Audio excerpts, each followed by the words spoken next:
Hello everyone, my name is Callie Munn and I'm with the League of Education Voters. Welcome to our free online webinar series, Lunchtime LEVinars. We started this series over 3 years ago to share information and build knowledge on important and timely issues. We're pleased to offer these LEVinars thanks to the generous support of our sponsors, the Boeing Company. Today's LEVinar covers student supports. Part of defining basic education is determining what each and every student should have access to in their school. Currently, our system does not guarantee access to student supports that are critical to many students' academic success, including support staff like counselors, social workers, nurses, and targeting strategies to improve school climate and address non-academic barriers to learning, and programming like additional tutoring. These are just a number of approaches we can take on making sure that students receive the supports and resources they need. Today we have Sarah Butcher, co-founder of SEL for Washington and president of the Bellevue Special Needs PTA, and Julia Warth, LEV's Assistant Director of Policy and Government Relations. They will, between them, be providing information on student support programs available and the state's current efforts in those student supports. I'm going to give you a little background about both first. Sarah Butcher is the co-founder of SEL, SocialEmotional Learning for Washington. It's a grassroots coalition advocating for the social, emotional, and academic skill development of all Washington students. SEL for Washington engages education stakeholders, participates in policy discussions, and connects districts and educators to resources to integrate social-emotional learning into their schools. Sarah is also the current president of the Bellevue Special Needs PTA. Through that work, she engages deeply with parents and educators on issues impacting students with special needs. She also represents the Washington State PTA on the State Board of Education's Achievement and Accountability Work Group. But most importantly, Sarah is the mother of 3 boys.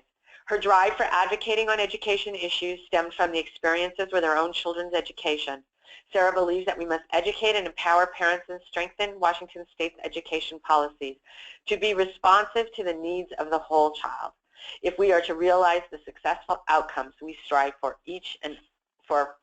with each and every student in Washington State.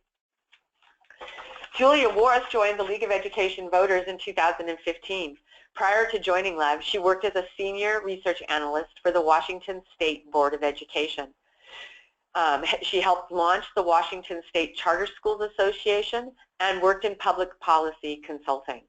Julia is committed to helping create a school system in which every student has access to an education that prepares and empowers. Julia received her bachelor's in literature and government from Claremont McKenna College in Southern California and returned home to Seattle for her master's in education from the UW. When she's not in the office, Julia enjoys playing in the mountains and spending time with her family.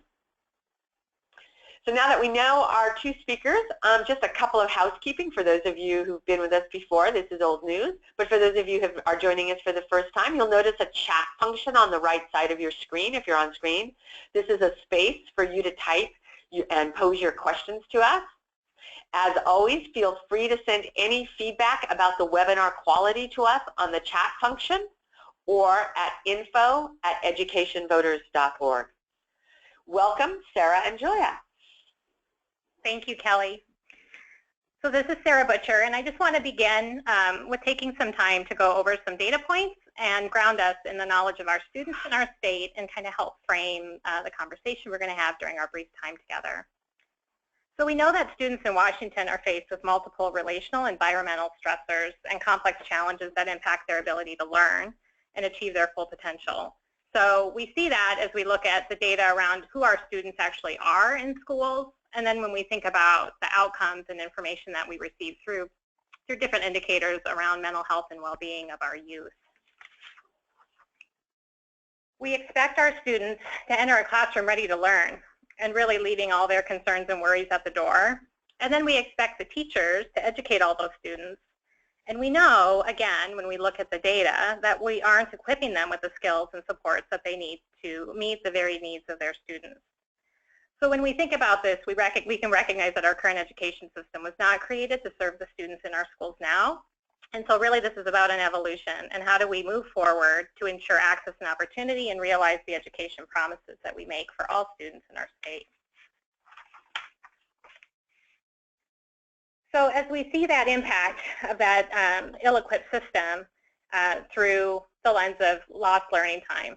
So when we think about students that are experiencing anxiety and depression or are not going to school, the use of discipline practices, so they're behaving in ways that are having them removed from the classroom, all of that is going to take away from their time to achieve their academic outcomes. And it's a significant issue that we're going to have to address. And through this lens of lost learning time, we can see that just looking at academic supports, while critically important, aren't going to get at this issue. When you layer on the data we have in our state around the mental health of our youth and their engagement in school and how we respond to behavior, it becomes a clear call to action. So the good news is many districts have started to bring together programs to try to proactively address these issues. But again, thinking through the lens of equity, we know that every student should have access to a school where supports are in place to proactively meet their needs and support them. So let's think for a minute about what is essential for student learning. So this won't be a surprise. Emotions affect learning, and so schools must feel safe, secure, and we need students to have relationships not only with their peers but also with their teachers. It's significantly motivating for them to engage in their learning and be successful. We also know that students need to develop skills, which is why they go to school, but we focus largely on academic skills. And what we know is that they also need support with the social-emotional skill development. We shouldn't assume that all students are just going to naturally acquire those skills.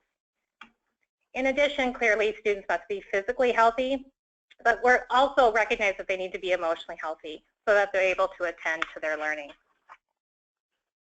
So many of our existing efforts to improve student outcomes have centered around addressing academic gaps. So we know that many barriers that students face are not academic in nature, and so we need to start to look at strategies to improve access and remove barriers to their learning. So some examples of what that might look like: social-emotional learning, trauma-informed practices, utilizing principles of universal design for learning, expanded learning opportunities, are just some to mention. Now we cannot or should not dictate a one-size-fits-all approach because we know that our communities and schools across our state are diverse and they have differing needs. But as a state, we must step up and offer support and guidance through increasing resources, sharing best practices, and establishing professional learning communities so that districts aren't trying to all figure this out on their own. So I want to go into a bit of detail on what social-emotional learning is, because it has been something that clearly I've been advocating on for some time, and there are continuing conversations in our state around what this is and how do we best support this skill development in schools. So social-emotional learning is the educational process, and that addresses students acquiring and effectively applying skills like understanding and managing their emotions, setting and achieving goals, showing empathy, making responsible decisions, and establishing and maintaining relationships. The purpose of this is for schools and classrooms to become places to empower and support students in their learning, and also recognizing that students need skills to navigate the complexities of their world. We teach SEL in early learning, interestingly, in our state, and then we have a gap in K-12 unless you're lucky enough to be in a school or district that is teaching these skills. But then when you look at after the K-12 system, we see employers, colleges, military, and prisons actually coming in and teaching these skills again. So it only makes sense that we actually take a look at that gap, understanding that a student's social-emotional development does not stop at the age of 5, and they need to continue to develop those skills in an environment such as school. So why should we support and teach them in school? Well, as I mentioned, emotions affect how and what we learn.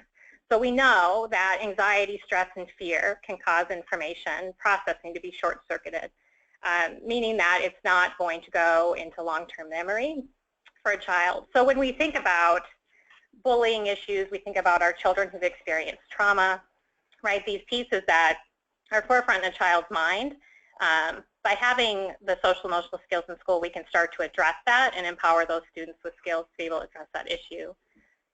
Again, emotions are pervasive in a child's day, right? So they're going to be in the classroom as much as they're going to be dealing with emotions on the playground, in the cafeteria, hallway, everywhere else. And again, we can't assume that all students are going to come into school with the skills that they need to be successful as a learner. So one of the pieces I hear often is, well, that's something students should learn in the home. And in my mind, quality social emotional learning doesn't replace that, it builds on that.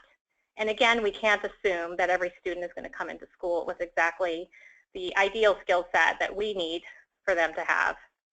So again, it shouldn't be luck of the draw. It shouldn't be if you happen to have a teacher or a school that already implements SEL, and that's frankly one of the reasons why I've engaged so deeply on this issue. So what can we do? I have a few different ideas. So we can look at integrating social emotional learning within the K-12 education system. The good news is, as a state, we have been starting to look at this. And we have a significant opportunity, this legislation and going forward, because we are having conversations around equity and how do we strengthen basic education to address not only the academic barriers to learning, but the non-academic barriers to learning. And the conversation around supporting the needs of the whole child is becoming much more commonplace in Olympia. We also need to look at the staffing. So it's not as simple as just saying, okay, we need to do social emotional learning or any of the other pieces that I talked about with universal design or trauma-informed practices. We need to ensure we have staffing, school psychologists, counselors, social workers, mental health providers, nurses, speech and language pathologists, family engagement personnel, just to name a few. They're critical in supporting this work. We also need to look upstream. So we think about the educators and professionals we have in our schools. We need to think about, are they actually prepared and equipped right out of the gate to teach the students that are in our classrooms today? Again, our schools were not set up with the mindset around how we support all learners. We've evolved to that point, and so we need to take a look at this piece and make sure that we aren't ignoring teacher and principal preparation programs and also the professional development that we have in place. And then finally, having a coordinated system of care approach. Really what that is looking across students that may be experiencing challenges often don't reside in one category or one system. And so how do those systems interact, and are they proactive in recognizing needs and responsive and coordinated in how the supports are put in place for students and for their families.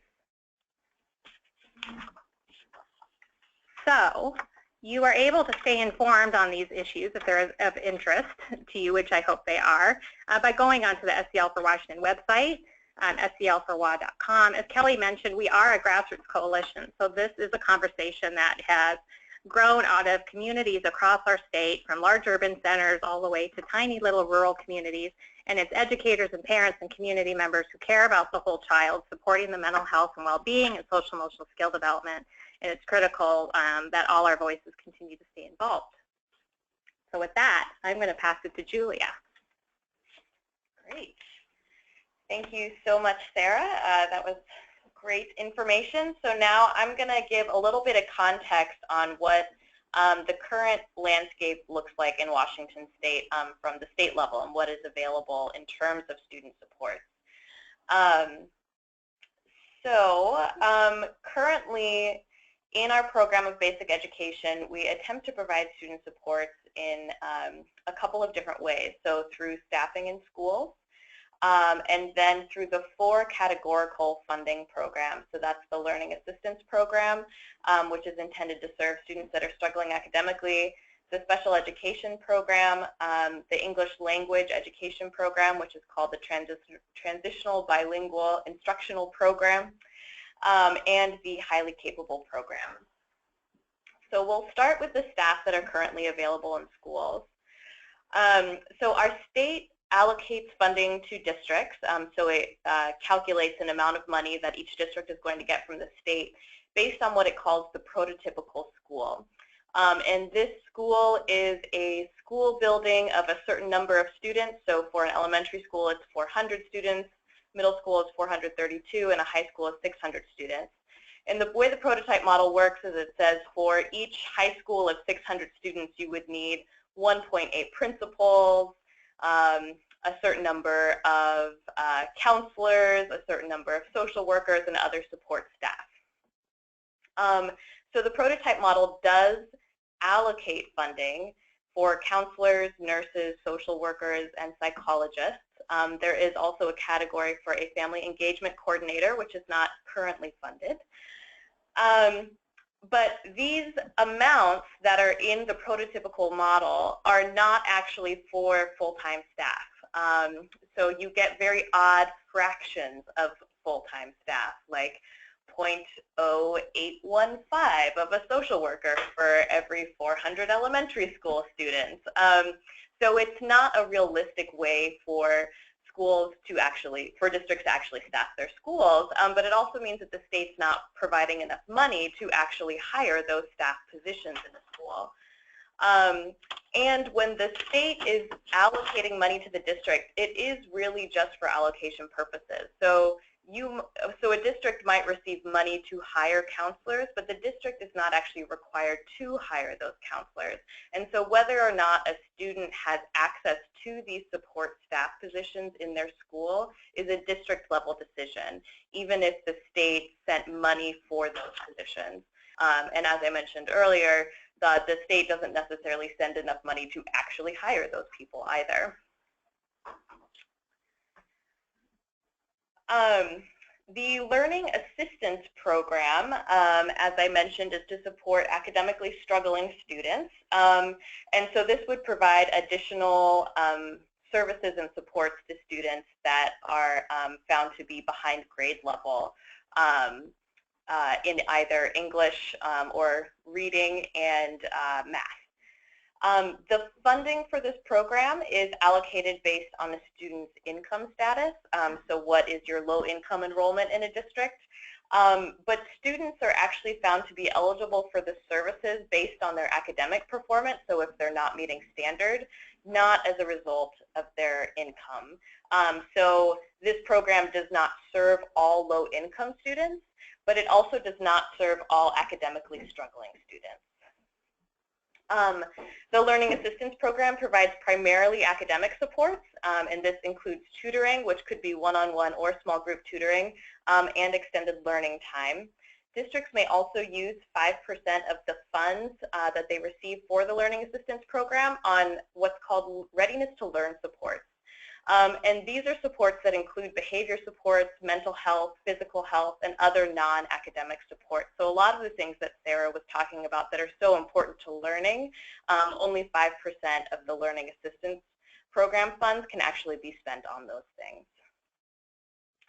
And I see that we are running short on time, so I'm going to go pretty quickly through these other pieces. The state provides funding for special education and English language supports. And this funding is provided based on the qualifying students and then must be spent on services for those qualifying students. So whereas there's a disconnect on how the funding is sent to districts and who actually gets served for the Learning Assistance Program, we don't see that same disconnect in these programs. I will note that the special education enrollment is capped at 12.7%, so the state will only send money out up to 12.7% of your student population. So if you are a district that has a larger special education student population, let's say 14%, which I think is maybe the state average right now, the state does not actually provide funding for that extra 1.3% of students. Sorry, mental math is not my forte. I will also note that for a number of services provided to special education students, students in the Learning Assistance Program, and English language learner students is provided by paraeducators rather than certificated instructional staff. So students do not necessarily get additional access to teachers. They are getting additional access to other staff members, and these paraeducators do not receive the same training or supports as certificated staff. So they don't have access to the same professional development that would help them develop the skills they need to serve high-need students. So in addition to what is provided in the program of basic education, Washington State has started to try to take a look at how can we be better guiding districts in providing the non-academic and social-emotional supports that are so critical to a student's learning, as Sarah highlighted. So last legislative session, the legislature instituted what's called the Washington Integrated Student Supports Protocol, and this is something that OSPI, the State Superintendent's Office, will be convening a work group to actually develop. But this will be a framework that will help districts assess the academic and non-academic needs of students, and then figure out how to best partner with community-based organizations and families to provide those integrated supports. OSPI has also convened a work group to develop social and emotional benchmarks and standards, and this work group just released a report in October of 2016, and the recommendation to the legislature is to adopt these benchmarks for districts to access. And the benchmarks and standards can be used by districts and schools to improve or to implement social-emotional learning and create positive, culturally responsive, and supportive environments. So they are a tool that districts can use to guide their implementation of social and emotional learning. So as you can see, the state is beginning to try to provide guidance to districts on how to address the larger needs of students than just their academic needs, but is not providing adequate resources at this time that students really need. So students need increased access to programming and to staff that can really support their needs and really implement these social emotional learning benchmarks and guidance that the state is developing. So as Sarah mentioned, that includes professional development for all staff, and that includes bus drivers and paraeducators and recess monitors as well as teachers. It also includes training and preparation programs.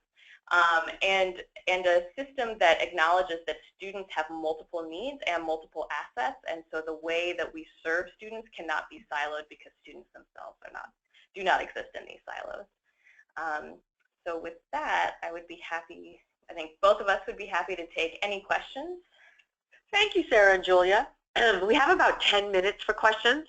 Folks who are listening, please type your questions on the chat feature on the right-hand side of the screen. And remember, really no question is too basic. If there's anything that we said, any acronyms, please ask. There's always several people who have the same question who aren't asking.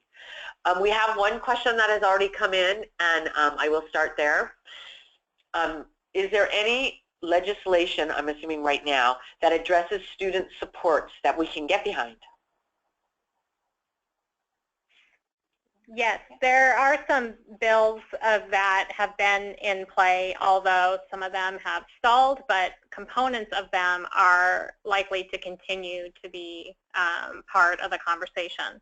So one critical bill was House Bill 1621. So that looks at the staffing for social emotional learning supports in schools. So school counselors, school social workers, school nurses. So as you will recall what Julie was mentioning in terms of our prototypical funding structure and how money is driven out, adding enough to have one of those individuals in every building carries quite a price tag. And so there is this conversation that you've all heard about around fully funding education, and so there isn't as strong of an appetite for some of these components, and yet it is a critical piece when we think about the mental health and well-being of our children. And here's the thing, issues with kids don't just happen on the day during the time frame when we may have the expert in the building, right? So asking a child, can you wait and have your crisis tomorrow, when we have a social worker, doesn't fly. So that's a critical bill, I would say, that needs to be looked at. And again, even if the bill hasn't moved, continuing to have those conversations with our legislators is critical. Two other bills, House Bill 1377 looks at the roles of school counselors, school social workers, school psychologists. Again, it's a critical piece because we fund school counselors, but often they're focused on college entrance, and we're talking about mental health supports for students.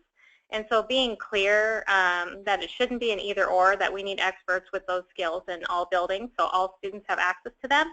And then finally, House Bill 1518 was actually called the Summer Step-Up Act, and there was multiple components in there, including continuing the social emotional learning work group for an additional year to develop indicators to go with the standards and benchmarks. That work group language will likely get amended into another bill or into the final budget. So again, communicating not only specific support around these bills, but the components within them, knowing that we are still in a spot in the session where things will continue to kind of get shuffled around. And to that list, I would also add House Bill 1511, and that bill deals with the Learning Assistance Program. It increases funding for the Learning Assistance Program. It also adds in as eligible for services foster and homeless youth. And it removes the cap on the Readiness to Learn services, so that 5% cap that limits how much can be spent on non-academic supports gets rid of that cap so districts can provide more non-academic supports to students that need them. Thank you. Was funding allocated to the WSIP framework, and do the SEL benchmarks indicate needed funding? So in terms of the WISP framework, so the Integrated Student Supports Protocol, that funding was allocated for OSPI to develop the framework, but there has not been funding for districts to implement the framework as of yet. It is still being developed. I will say that 1511, that Learning Assistance Program bill, also calls out that districts are encouraged to use their LAP funds in a way that aligns with that framework once it is available. And then in terms of the social emotional learning, within the report, it didn't call out a specific dollar amount, but the work group did make clear that this was not to be an unfunded mandate. And so funding the work of social emotional learning and improving school climate is not necessarily just one simple funding stream, right? It's, as we've mentioned today, there's multiple components. There's the staffing, there's the professional development, and then there's the support around if a district decides to choose a particular program or curriculum, if you will. And so really it's looking holistically at the different ways funding flows into buildings, but creating and communicating a clear priority around this work, that this shouldn't be an optional piece. What it looks like in terms of how districts equip their students with these skills can vary, right? Because some schools need to bring in more intentionality around trauma-informed practices, for example, because of their community needs. So we shouldn't dictate how, but we should dictate that the benchmarks and standards really are kind of that goal, that bullseye, if you will, that we're aiming towards on what we want all students to have access to in terms of their skills, much like we have academic learning standards, that we want to ensure all students have access to instruction that helps them develop those skills. We have a couple of minutes left. If you have a question, shoot it through now, because otherwise we'll probably run out of time. Here's a question that's just come in. Are there any school districts in Washington State that you think are doing an especially good job with SEL? And if so, what are they doing and how do they measure success? So good news, there's some multiple districts that are doing really interesting and remarkable work with social emotional learning. So I'm going to call out two of them. One district is actually in Issaquah, and what is interesting about the work they are doing is how they've really looked at a couple of critical components for this work. One is how do we support educators, and so they have a coaching model that is supporting schools that are implementing social emotional learning. The other piece is they looked at readiness components, meaning they didn't just say, okay, every school you're going to do this. They committed as a district to this work, and then they've looked at readiness components for their schools to ensure that the staff are ready for this. They have the mindset that they believe that students' behavior is communication, right? That there are ways that as adults we can change our behavior to impact students and have ownership, shared ownership in that work. And then they've, of course, looked at how they're allocating their resources. Another example is the work that's happening over in our rural school districts. So there's a Rural Alliance for College Success, and they have created a clear commitment around social emotional learning. Because their schools and communities are smaller and across wide different areas of Washington, when you think about the geographic region that they cover, they've done a lot of work through mentoring and engaging youth in this work. So again, they're aligning to these kind of core categories of skill development, but they haven't needed to take on a specific program or curriculum, if you will. They've really focused, again, on professional development, but the youth engagement part of their work, especially in the middle and high schools, is really something to be commended. And one of the districts in particular is Chelan with their youth engagement and youth mentoring program. Thank you, Sarah. So this is probably going to be our last question. Yeah. Is there any chance or interest in supplementing school funds for student support positions with mental health? Thank you. Mental health, I couldn't read it. Mental health service funding from the Department of Health and Human Services? I think there is interest in it. What this speaks to, and Julia, jump in, is the need for support around how we braid funding streams.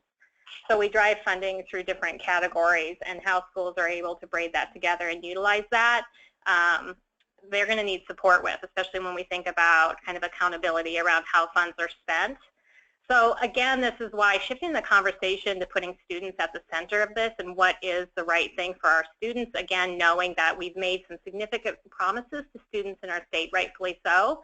And so we're going to have to start to look at these pieces and provide schools and districts the guidance on it so they aren't all trying to figure it out on their own. Thank you, Sarah and Julia. Our next LEVinar will be March 21st at 12:30 on early learning, and our speakers will be from the Children's Alliance, leaders in the early learning world. Thanks to each of you for joining us today. If you have additional questions or comments, please send them to me, Kelly@educationvoters.org. A recording of today's presentation will be available on our website, and please feel free to share it with your friends and colleagues. Thank you again, and we'll hope to see you in future LEVinars.